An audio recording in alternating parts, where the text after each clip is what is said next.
नमस्कार साथियों, आप सभी का संतवीर सर लाइव सेशन में हार्दिक स्वागत, अभिनंदन। हम जिस यूनिट को पढ़ रहे थे वो थे लोक देवता की यूनिट। कौन सी देवता? लोक देवता की यूनिट। और कला संस्कृति के अंदर राजस्थान लोक देवता की यूनिट नंबर 3 को पढ़ने जा रहे हैं। ज़्यादा से ज़्यादा क्लास शेयर करो, कम से कम 30 बच्चे क्लास के अंदर लाइव होने चाहिए, ये आपकी गारंटी है। मेरी गारंटी बस इतनी सी है कि रेगुलर आपको क्लासें कला संस्कृति की, एसआई के अंदर, रीट के अंदर, सभी ऑल कंपटीशन राजस्थान के अंदर महत्वपूर्ण रहने वाली कंप्लीट करवाऊंगा।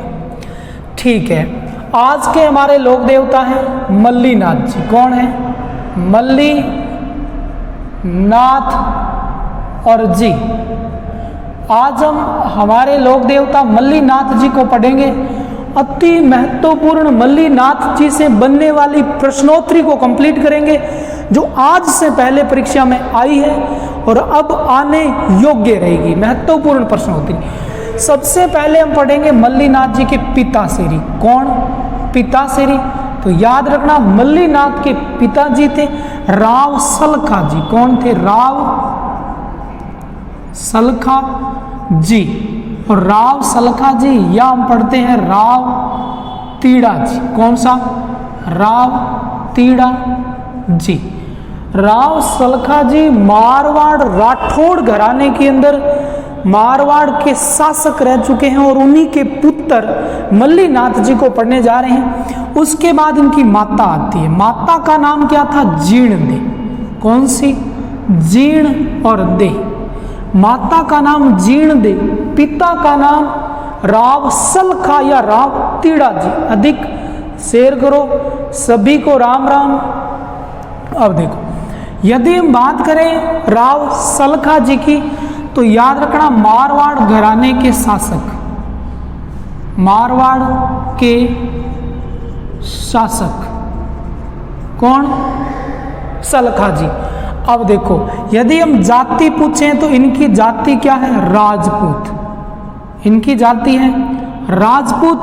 यदि आप पूछो कि सर इनकी गोत्र क्या है, तो याद रखना गोत्र क्या है? राठौड़ है। अभी मैंने बताया राठौड़ घराने के शासक, तो राठौड़ गोत्री मल्लीनाथ जी राजस्थान के लोक देवता।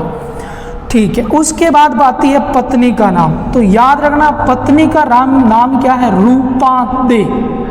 मल्लीनाथ जी की पत्नी रूपा दे, माता जीर्ण दे और पिता राव सलखा। गोत्र राजपूत, गोत्र नहीं जाति राजपूत और गोत्र राठौड़। आगे देखते हैं, इतने प्रश्न अति इंपॉर्टेंट है।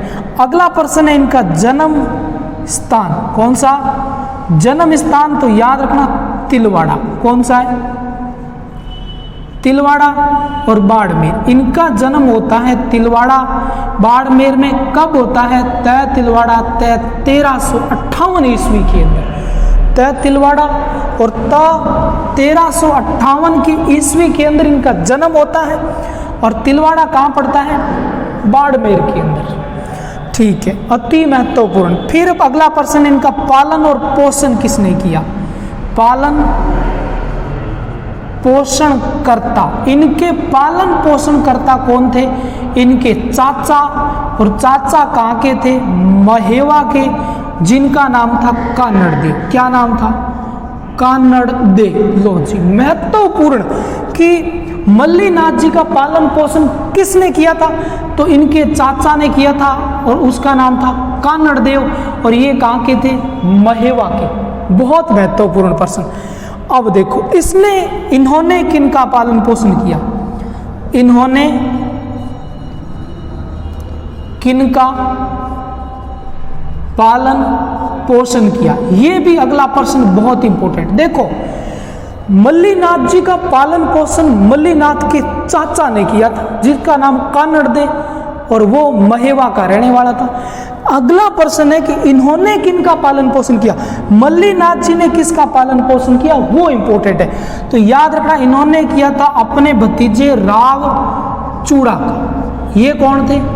भतीजे थे। इन्होंने अपने भतीजे राव चूड़ा का पालन पोषण किया, जबकि इनका पालन पोषण इनके चाचा ने और इन्होंने अपने भतीजे का पालन पोषण किया। यहां तक आप स्क्रीनशॉट लो, उसके बाद हम आगे बढ़ते हैं।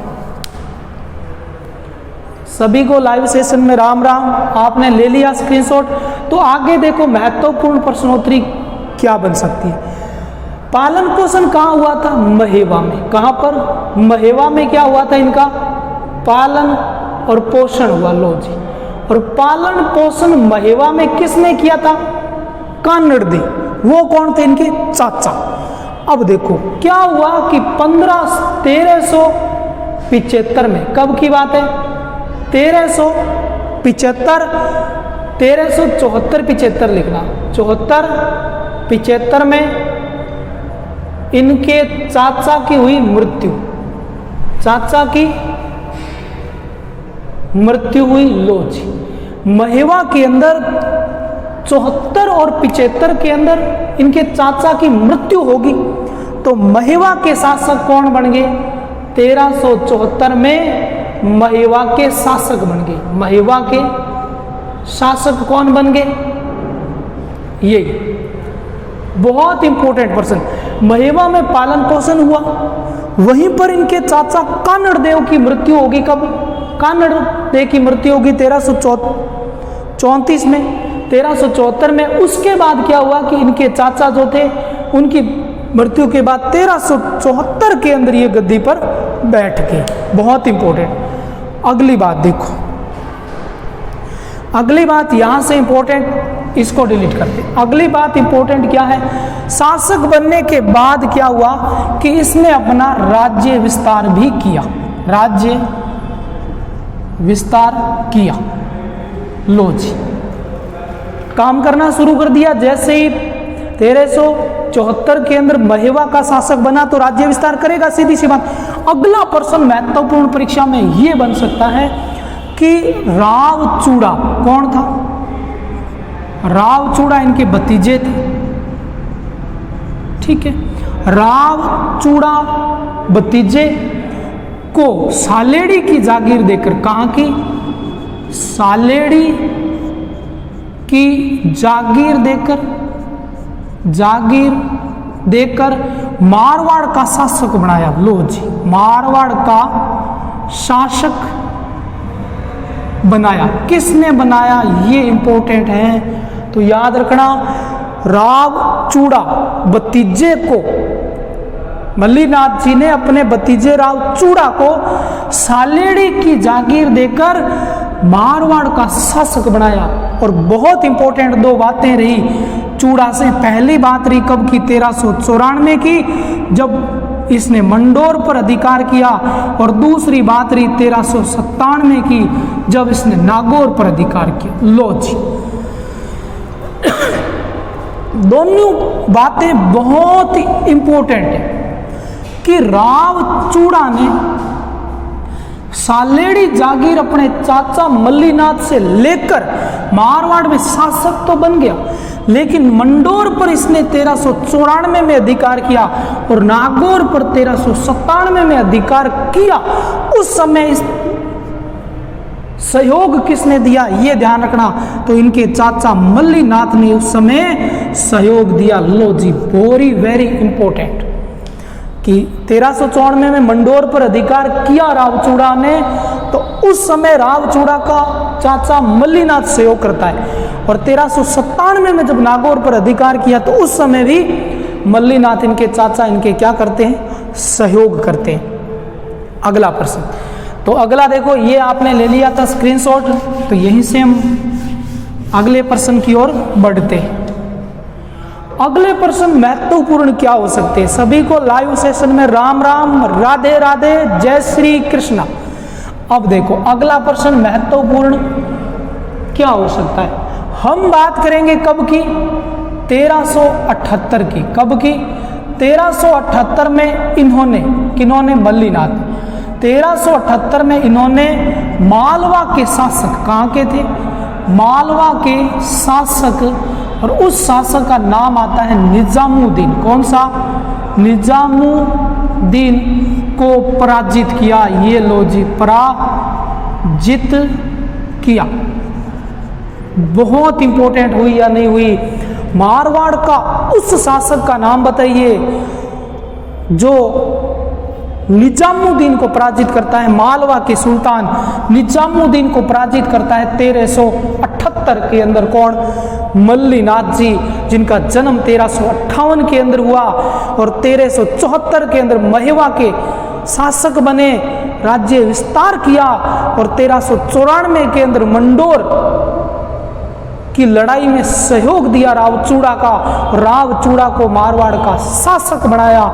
रावचूड़ा को सालेड़ी गांव की जागीर देकर उनको गद्दी पर बिठाया और 1397 के अंदर क्या काम किया था कि नागौर विजय करवा के रावचूड़ा के कदमों में डाला था।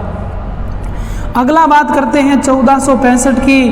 1465 ये है विक्रम संवत और इसी विक्रम संवत की अति महत्वपूर्ण प्रश्नोत्तरी कि 1465 विक्रम संवत को 1465 विक्रम संवत को मारवाड़ में, कहाँ पर? मारवाड़ में सभी संतों को एकत्रित किया। क्या किया? एकत्रित कर हरि कीर्तन किया था। अति महत्वपूर्ण ये प्रश्न बनने वाला है। 1465 विक्रम संवत को मारवाड़ के सभी संतों को देखो इन्होंने एकत्रित किया और मारवाड़ के अंदर हरि कीर्तन करवाया था। किसने? जय हो मल्लीनाथ जी की, इसी मल्लीनाथ ने। देखो अगला प्रश्न महत्वपूर्ण बनेगा, उससे पहले हम इसको डिलीट करते हैं क्योंकि ये आपने स्क्रीनशॉट ले ली। अगला देखो, अगली महत्वपूर्ण चर्चा आती है 1399 की और 1399 की आती है कुंडा पंथ की। प्रश्न बहुत बार पूछा जा सकता है कि बताइए 1399 का कुंडा पंथ किसका है? कुंडा पंथ। देखो ये कुंडा पंथ मल्लीनाथ जी 1399 में चलाते हैं और सभी को, मतलब इसमें जो लोग आएंगे कुंडा पंथ में जो भी शामिल होगा उन सभी को कानों में कुंडल डलवाने होंगे। लो जी, जो भी इसमें आएगा उन सभी को कानों में कुंडल डलवाने होंगे। पहली बात इस पंथ की। दूसरी बात कि गरीब व निम्न लोगों को गोद लेकर, निम्न व गरीब लोगों के एक परिवार को आपने गोद ले लिया और उसका उत्थान करना, उसका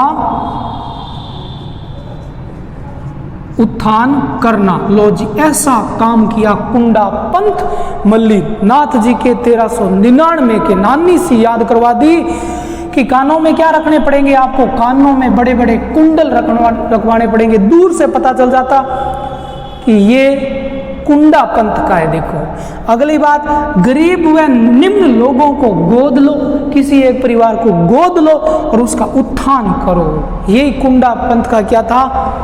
नियम था। अति महत्वपूर्ण ये नियम था। तीसरी बात देखो, तीसरी अति इंपॉर्टेंट बात है कि रूपादे कौन थी? इनकी पत्नी। रूपादे इनकी पत्नी का मंदिर, रूपादे इनकी पत्नी का मंदिर माला जाल में है। कहाँ पर है? माला जाल में। और ये माला जाल में है, माला जाल में बाड़मेर में। कहाँ पर है? माला जाल बाड़मेर में इनकी पत्नी रूपादे का प्रसिद्ध मंदिर है। और रूपादे को बरसात की देवी कहा गया है। किसकी? बरसात की देवी रूपादे। और बरसात के देवता पूछे तो जल्दी से कमेंट करना, बरसात के देवता किसे कहा गया? जल्दी कमेंट करो। बरसात के देवता मामदेव जी राजपूत, मामदेव जी क्षत्रिय। बरसात के देवता तोरण के देवता। बरसात की देवी रूपादे, मंदिर माला जाल। और माला जाल कहाँ पड़ता है? बाड़मेर में। पत्नी किसकी है? मल्लीनाथ जी की है। तो ये मल्लीनाथ जी से कुछ बातें इधर भी अगले कुछ इंपॉर्टेंट तथ्य है इधर देखो, इनके नाम पर बाड़मेर का, किसका, इनके नाम पर बाड़मेर का मालानी क्षेत्र आबाद हुआ। लो जी, बहुत इंपॉर्टेंट देवता कि मल्लीनाथ जी के नाम पर बाड़मेर का मालानी प्रदेश इन्हीं के नाम पर माना जाता है। और इसी मालानी प्रदेश के अंदर एक क्षेत्र पड़ता है, कौन सा, तिलवाड़ा।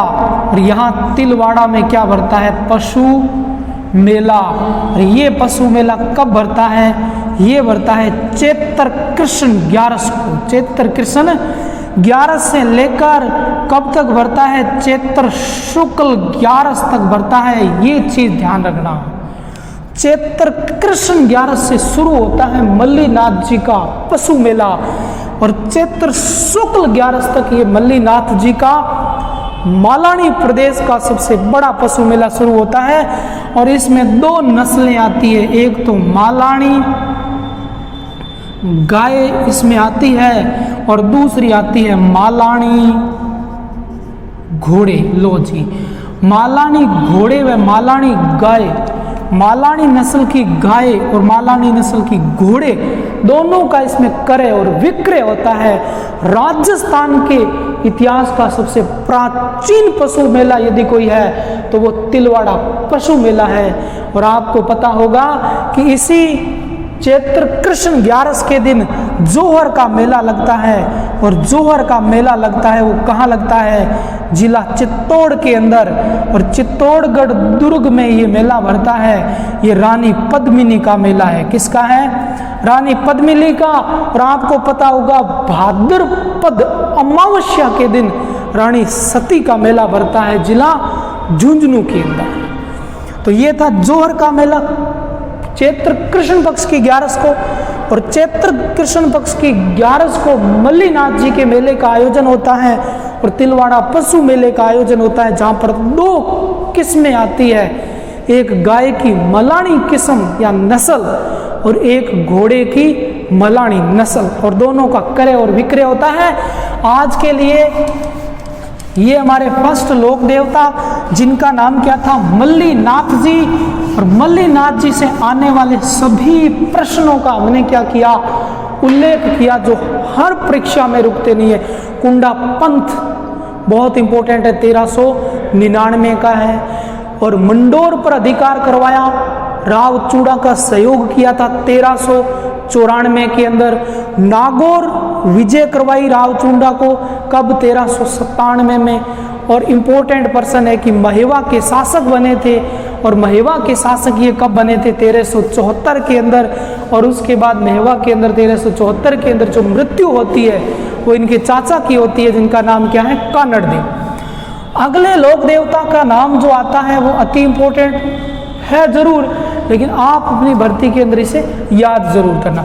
अगले लोक देवता है, उनका नाम है हरि राम जी। क्या नाम है, हरि राम जी।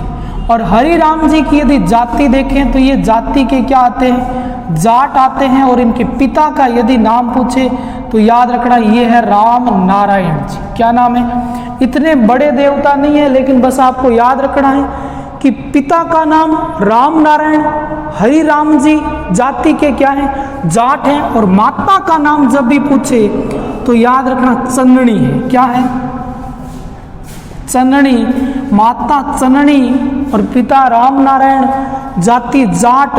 और गुरु का नाम जब भी पूछे तो याद रखना क्या है, भूरा है। किनके देवता है तो याद रखना ये देवता है नागों के, सांपों के देवता, सर्प 10 व्यक्तियों का यहाँ पर इलाज होता है। यदि पूछे हरि राम जी तो जाति के क्या है, जाट है। पिता का नाम राम नारायण जी, माता चंदनी, गुरु का नाम भूरा। और नागों के देवता है सर्प 10 व्यक्तियों का यहाँ पर क्या होता है, इलाज। अब यदि इनके जन्म की बात करें तो याद रखना जन्म होता है झोरडा गांव के अंदर। कहाँ पर, झोरडा गांव। और झोरडा गांव कहाँ पड़ता है, नागौर जिले के अंदर पड़ता है। झोरड़ा गांव में इनका प्रसिद्ध मेला भरता है। जब भी आपसे प्रश्न पूछे कि झोरड़ा गांव इनके घर में इनका मंदिर भरता है तो वो कब भरता है? भाद्रपद की शुक्ल पक्ष की पांचों के दिन, भाद्रपद की शुक्ल पक्ष की पंचमी के दिन झोरड़ा गांव नागौर के अंदर इनका प्रसिद्ध मेला भरता है घर में। भाद्रपद शुक्ल पक्ष की पांचों को इनका मेला भरता है। अगला प्रश्न पूछा जाता है कि इनके प्रतीक चिन्ह क्या है? किनका प्रतीक चिन्ह है? हरि राम जी का प्रतीक चिन्ह पूछे तो याद रखना, हरि राम जी का प्रतीक चिन्ह क्या है? बम्बी। क्या है? बम्बी की पूजा। अब आप में से सभी लाइव सेशन में जितने भी देख रहे हैं वो मेरे को बताओ कि बम्बी की पूजा होती है, प्रतीक चिन्ह बम्बी है, तो ये बम्बी क्या है? झोरड़ा आपको दिखाई देगा सुजानगढ़ से जब नागौर की ओर जाओगे तो सुजानगढ़ से नागौर मार्ग पर आपको झोरड़ा मिलेगा और इसी झोरड़ा गांव के अंदर हरि राम जी का मेला भरता है। सांपों के देवता हरि राम जी। तो जय श्री हरि राम जी। आज हमने हरि राम जी को पढ़ा, सभी प्रश्नों को पढ़ा जो हरि राम जी के महत्वपूर्ण है। इससे पहले हमने पढ़ा मल्लीनाथ जी को, तो ये था हरि राम जी जाट लोक देवता नंबर 2। अब हम लोक देवता नंबर 3 पढ़ने जा रहे हैं। इस लोक देवता का नाम क्या है? केसरिया कंवर जी। लोक देवता कौन है हमारे? केसरिया कंवर। लो जी, केसरिया कंवर। अब हम केसरिया कंवर को पढ़ने जा रहे हैं। केसरिया कंवर की यदि बात करें हम तो केसरिया कंवर लोक देवता जो है ये जाति के क्या है? राजपूत है। कैसे ये जाति के राजपूत? सीधी सी बात है कि इनकी गोत्र क्या है? तो याद रखना गोत्र के ये चौहान है। गोत्र के क्या है? चौहान है। और इनके पिता का नाम जब भी पूछे तो याद रखना पिता का नाम है गोगा जी। क्या नाम है? गोगा जी। हमने पढ़ा था कि गोगा जी को जिंदा पीर कहा गया है, तो यही गोगा जी जिंदा पीर केसरिया कंवर जी जो है उनके पिता श्री है। केसरिया कंवर जी की बात करें तो गोगा जी के गीतों में, गोगा जी के गीतों को छावली कहते हैं, उसी छावली के अंदर केसरिया कंवर जी का नाम जरूर लिया जाता है। अगला यदि बात करें तो ये देवता किसके हैं? तो केसरिया कंवर जी जो देवता हैं वो सर्पदंश के देवता हैं। ये भी सर्पदंश के देवता हैं। सर्पदंशता था, उनका इलाज करते। जब भी पूछे इनकी ध्वजा कैसी है तो याद रखना इनकी ध्वजा कैसे रंग की होती है? सफेद रंग की इनकी ध्वजा होती है। इनका मंदिर जब भी प्रश्न पूछे कि मंदिर कहाँ होता है तो याद रखना खेजड़ी वृक्ष के नीचे। लोज खेजड़ी वृक्ष के नीचे केसरिया नाथ जी का मंदिर होता है, केसरिया कंवर जी का मंदिर होता है। केसरिया कंवर जी की ध्वजा सफेद होती है। देवता सर्पदंश के हैं। किसी को सर्पदंश जाए तो केसरिया कंवर जी की पूजा करो। पिता का नाम गोगा जी था।